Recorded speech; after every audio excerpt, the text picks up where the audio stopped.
मंजू वर्मा, सह आचार्य, राजकीय कला महाविद्यालय, सीकर।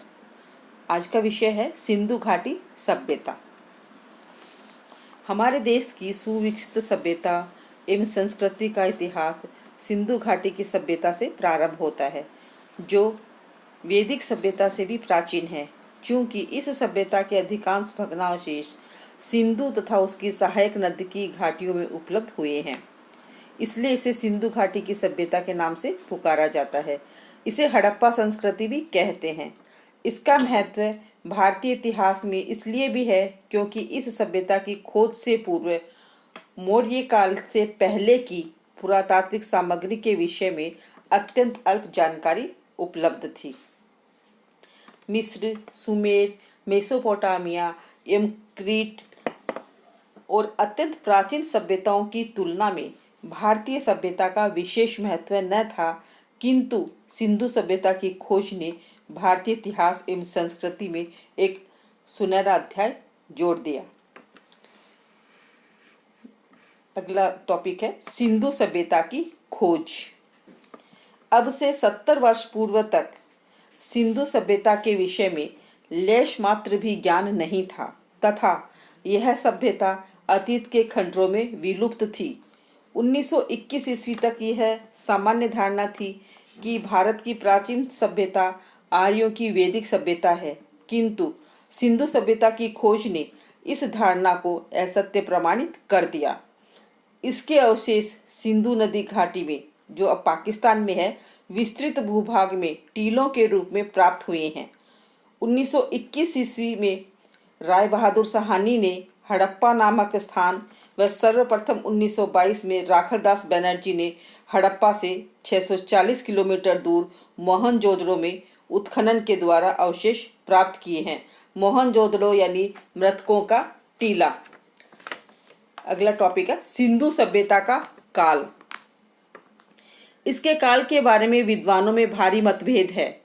जॉन मार्शल और राधा कुमुद मुखर्जी का मत है कि सिंधु सभ्यता का प्रारंभ 3250 ईसा पूर्व से भी बहुत पहले हुआ होगा।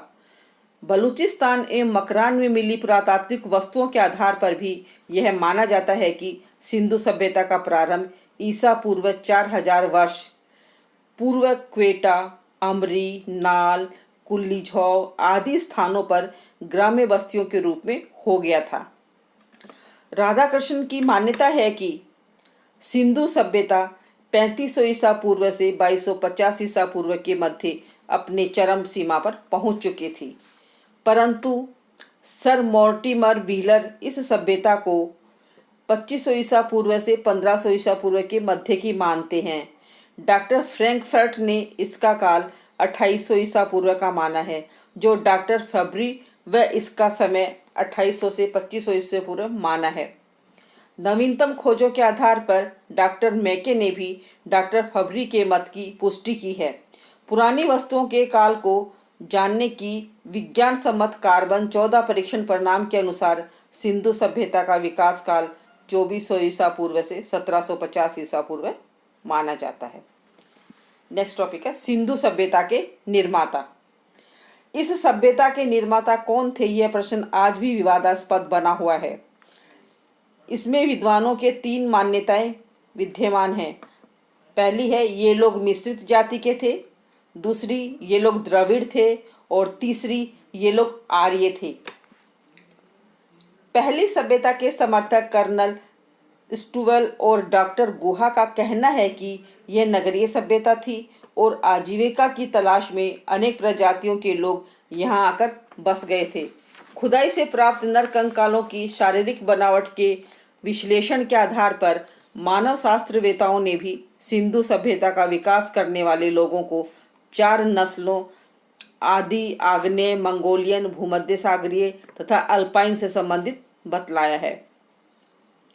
दूसरी मान्यता के विद्वानों का कहना है कि चूंकि खुदाई से प्राप्त नर कंकालों में भूमध्य सागरीय नस्ल की प्रधानता है, अतः इस सभ्यता के निर्माण का श्रेय द्रविड़ों को है।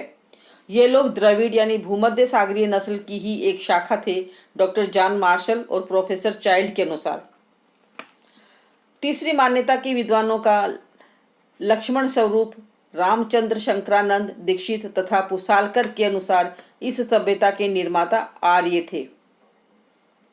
वस्तुतः जब तक कि सिंधु सभ्यता के स्थलों की खुदाई से प्राप्त मोहरों पर अंकित लिपि की भली प्रकार से पढ़ नहीं लिया जाता है, तब तक यह कहना कठिन होगा कि इस सभ्यता के जन्म देने वाले और विकसित करने वाले लोग किस जाति के थे। अगला टॉपिक है सिंधु सभ्यता का विस्तार। खोजों से सिंधु सभ्यता के अवशेष निम्न स्थानों से प्राप्त होते हैं। पहला है बलोचिस्तान, इसमें सुतकेकहन दौर, सातकोहो और डाबरकोट। दूसरा है सिंधु में कोटदीची, अली मुरीद, चंद्रो। तीसरा है पंजाब में रोपड़, वाड़ा और संथोल। चौथा है हरियाणा। पांचवा है राजस्थान, इसमें कालीबंगा, सरस्वती नदी के किनारे। छठा है उत्तर प्रदेश, गुजरात और लोथल। नेक्स्ट टॉपिक है इतिहास जानने के स्रोत।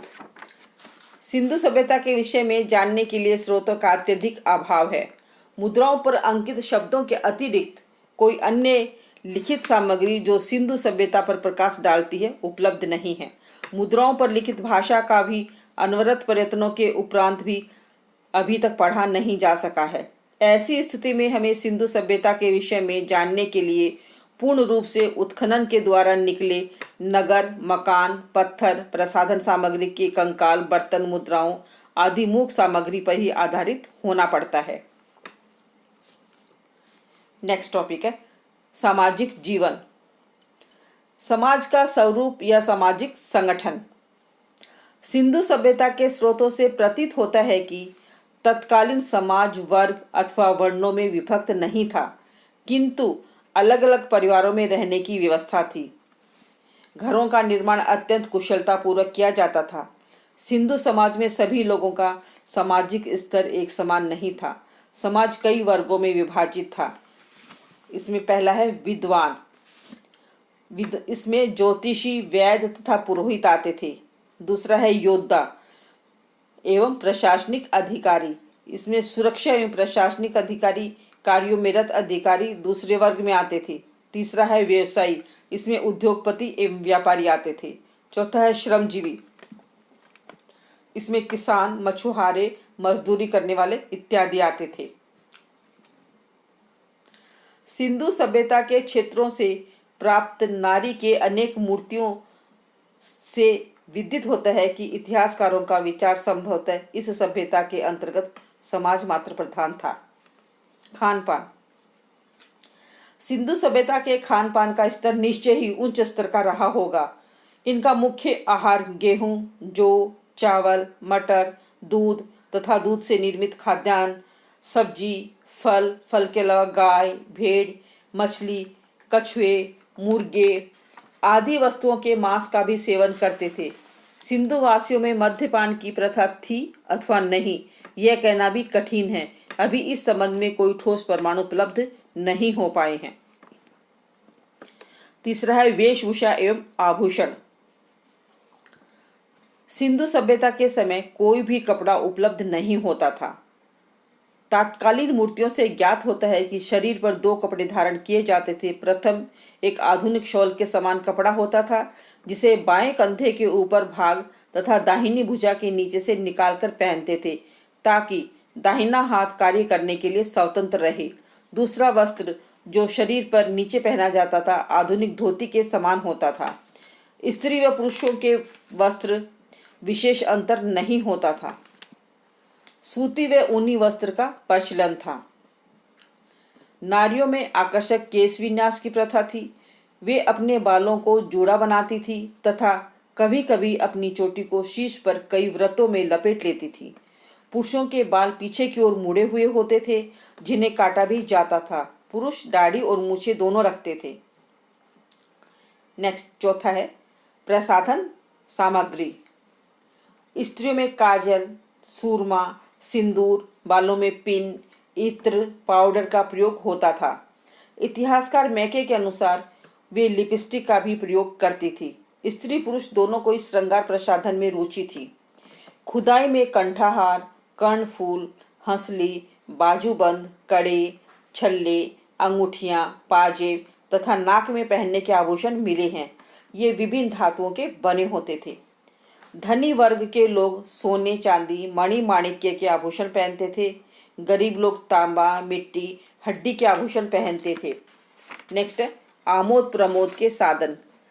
शिकार खेलना, नाचना, गाना बजाना तथा मुर्गों की लड़ाई देखना था। जुआ खेलना, बच्चों के मनोरंजन के लिए विभिन्न प्रकार के खिलौनों का निर्माण किया जाता था। नेक्स्ट छठा है औषधियाँ। कुछ इतिहासकारों का विचार है कि सिंधु सभ्यता निवासी विभिन्न औषधियों से परिचित थे तथा हिरण, बारहसिंगा के सींग, नीम की पत्तियों एवं शिलाजित की औषधियों की तरह प्रयोग करते थे। सिंधु सभ्यता में खोपड़ी की शल्य चिकित्सा के उदाहरण भी कालीबंगा एवं लोथल से प्राप्त होते हैं। नेक्स्ट सातवां है गृहस्थी के उपकरण। उत्खनन से प्राप्त अनेक वस्तुओं का उदाहरण सिंधु सभ्यता में प्राप्त होता है। ये लोग